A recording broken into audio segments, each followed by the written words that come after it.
আজকে আমরা বেঞ্জামিন হার্ডির লেখা একটা দারুণ বই নিয়ে কথা বলবো যা আমাদের নিজেদের বদলানোর ভাবনাটাকেই একদম নাড়িয়ে দেয়। বইটার মূল কথা কি জানেন? আমাদের ভবিষ্যৎ কিন্তু অতীতের হাতে বাধা নেই, বরং আমরা ভবিষ্যতে ঠিক কেমন মানুষ হতে চাই সেই পরিষ্কার ছবিটাই আমাদের আজকের দিনটাকে চালানোর আসল শক্তি রাখে। চলুন একসাথে দেখি কিভাবে এই সহজ ধারণাটা আমাদের জীবনকে দেখার পুরো দৃষ্টিভঙ্গিটাই পাল্টে দিতে পারে। আচ্ছা, একটা প্রশ্ন দিয়ে শুরু করা যাক।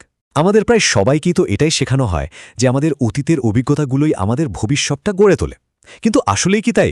আজকে আমরা ঠিক এই ধারণাটাকেই একটু চ্যালেঞ্জ করব আর খুঁজে বের করব যে এই চিন্তার বাঁধন থেকে কিভাবে মুক্ত হওয়া যায়। দেখুন, একদিকে আছে অতীত চালিত জীবন, মানে পুরনো ভুল আর রোজকার ছোট ছোট সমস্যাতেই জীবনটা আটকে আছে, আর অন্যদিকে আছে ভবিষ্যৎ চালিত জীবন, যেখানে একটা পরিষ্কার লক্ষ্যই পথ দেখায় আর পুরো ফোকাসটা থাকে নিজেকে আরও উন্নত করার দিকে। এই দুটো পথের মধ্যে তফাৎটা কিন্তু বিশাল, তাই না? তাহলে সওয়াল হলো, আমরা কেন প্রায়ই অতীতের এই ফাঁদে আটকে যাই? এর কারণটা বেশ সহজ। আমরা অনেকেই নিজের অজান্তেই পুরনো ঘটনাগুলোকে আমাদের পরিচয়ের একটা অংশ বানিয়ে ফেলি, আর ঠিক এই জিনিসটাই আমাদের সামনে এগোতে দেয় না। এখানেই আসল ব্যাপারটা লুকিয়ে আছে। অতীতের ঘটনাগুলোর কিন্তু নিজের কোনো ক্ষমতা নেই, শক্তিটা আমরাই দিই। কিভাবে? ওই ঘটনাগুলোকে আমরা যে মানে দিই সেটার মাধ্যমে। সোজা কথায়, কি ঘটেছিল তার থেকে অনেক বেশি জরুরি হল আমরা ঘটনাটাকে কিভাবে দেখছি। ভাবুন তো একবার, একই ব্যর্থতার পর দুজন মানুষ কিন্তু দুটো একেবারে ভিন্ন পথ বেছে নিতে পারে। একজন হয়তো ভাবল এটাই শেষ আর হতাশ হয়ে গেল, আর অন্যজন ওখান থেকে শিক্ষা নিয়ে আরও শক্তিশালী হয়ে উঠল। এ থেকেই তো বোঝা যায় যে ভবিষ্যৎটা অতীতের ঘটনা দিয়ে তৈরি হয় না, তৈরি হয় সেই ঘটনার প্রতি আমাদের রিয়াকশন বা প্রতিক্রিয়া দিয়ে। আচ্ছা, এবার আসা যাক একটা একদম নতুন দৃষ্টিভঙ্গিতে। অতীতের ধাক্কা সামলানোর বদলে কেমন হয় যদি ভবিষ্যতের একটা পরিষ্কার ছবি আমাদের আজকের কাজগুলোকে পথ দেখায়? এটাই কিন্তু আসল গেম চেঞ্জার। বইটার মূল কনসেপ্টটাই হলো ফিউচার সেলফ প্রিন্সিপাল, মানে ভবিষ্যৎ সত্তার নীতি। এখনকার রিসার্চও কিন্তু এটাই বলছে, আমাদের ভবিষ্যতের ছবিটাই আমাদের বর্তমানকে তৈরি করে।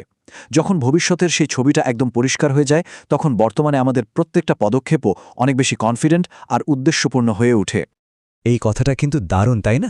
যখন আমরা জানি আমরা কোথায় পৌঁছতে চাই, তখন আজকের দিনের ছোট ছোট সিদ্ধান্তগুলো নেওয়া অনেক সহজ হয়ে যায়। মনোযোগ বাড়ে, আর জীবনের অপ্রয়োজনীয় জিনিসগুলো, মানে যেগুলো আমাদের লক্ষ্যের পথে বাধা দেয়, সেগুলো নিজে থেকেই ঝরে পড়তে শুরু করে। ঠিক আছে, থিওরি তো অনেক হলো, কিন্তু আসল প্রশ্ন হলো কিভাবে এই ভবিষ্যৎ সত্তাকে বাস্তবে গড়ে তোলা যায়। চলুন এবং কিছু কাজের কৌশলের কথা জেনে নিই, যা আজ থেকেই শুরু করা যেতে পারে।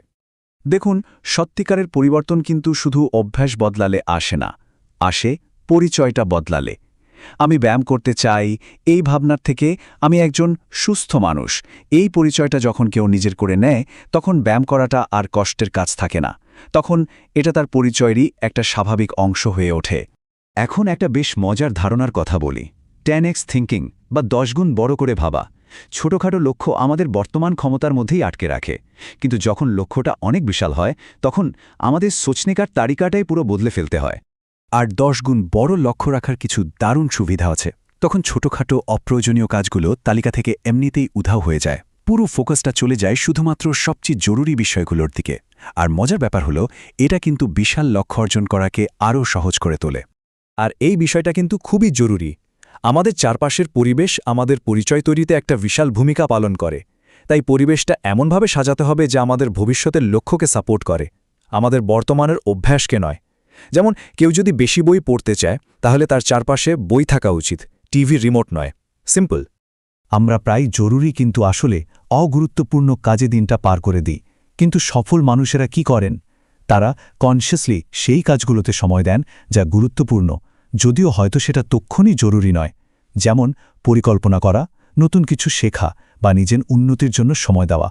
তাই যে কোনো কাজ করার আগে ভাবার বিষয় হলো, এই কাজটা কি আমাকে আমার ভবিষ্যৎ সত্তার এক ধাপ কাছে নিয়ে যাচ্ছে? বেশ, এবার শেষ কৌশল, পারফেকশনিজম, মানে সবকিছু নিখুঁতভাবে করার একটা ঝোঁক অনেক সময় আমাদের কাজ শুরু করতেই দেয় না। তো এই নিষ্ক্রিয়তার চক্রটা ভাঙা যায় কিভাবে? এটাই হলো মূল মন্ত্র। নিখুঁতের চেয়ে কাজটা শেষ করা ভালো। একটা পারফেক্ট মুহূর্তের জন্য অপেক্ষা করাটা আসলে প্রোগ্রেসের সবচেয়ে বড় শত্রু। আসল কথা হলো শুরু করা, কারণ কাজটা শেষ হলে সেটাকে আরও ভালো করার সুযোগ তো সবসময় থাকবে। প্রক্রিয়াটা খুবই সহজ কিন্তু অবিশ্বাস্য রকমের শক্তিশালী। আজই শুরু করুন, ছোট করে অসম্পূর্ণভাবে শুরু করুন, কারণ কাজ করতে করতেই পথটা পরিষ্কার হবে। এটা অনেকটা পাহাড়ের চূড়া থেকে একটা ছোট বরফের গোলা গড়িয়ে দেওয়ার মতো। শুরুতে একটু ধাক্কা দিতে হয়, কিন্তু তারপর সেটা নিজের গতিতেই গড়াতে গড়াতে আরও বড় হতে থাকে। আমরা এখন এই আলোচনার একদম শেষ পর্যায়ে চলে এসেছি। এই বইটার দর্শন থেকে সবচেয়ে বড় এবং চূড়ান্ত শিক্ষাটা কি, চলুন সেটাই জেনে নেই। আর এটাই হলো পুরো আলোচনার সার কথা। আপনার সেই কাঙ্ক্ষিত ভবিষ্যৎ পরিচয়ের জন্য অপেক্ষা করার কোনো দরকার নেই। সেই মানুষটা আজ থেকেই হওয়া সম্ভব। আগামীকাল থেকে নয়, পরের সপ্তাহ থেকেও নয়, ঠিক এই মুহূর্ত থেকে। আপনার সিদ্ধান্ত, আপনার আচরণ, আপনার কথা, সব কিছুতেই সেই ভবিষ্যৎ সত্তার ছাপ আনা সম্ভব। তাহলে শেষ প্রশ্নটা আমাদের সবার ভাবনার জন্য, আজ থেকে কোন ভবিষ্যৎ সত্তাটিকে ধারণ করে জীবনযাপন শুরু করা যায়? পছন্দটা কিন্তু সম্পূর্ণ আমাদের নিজেদের।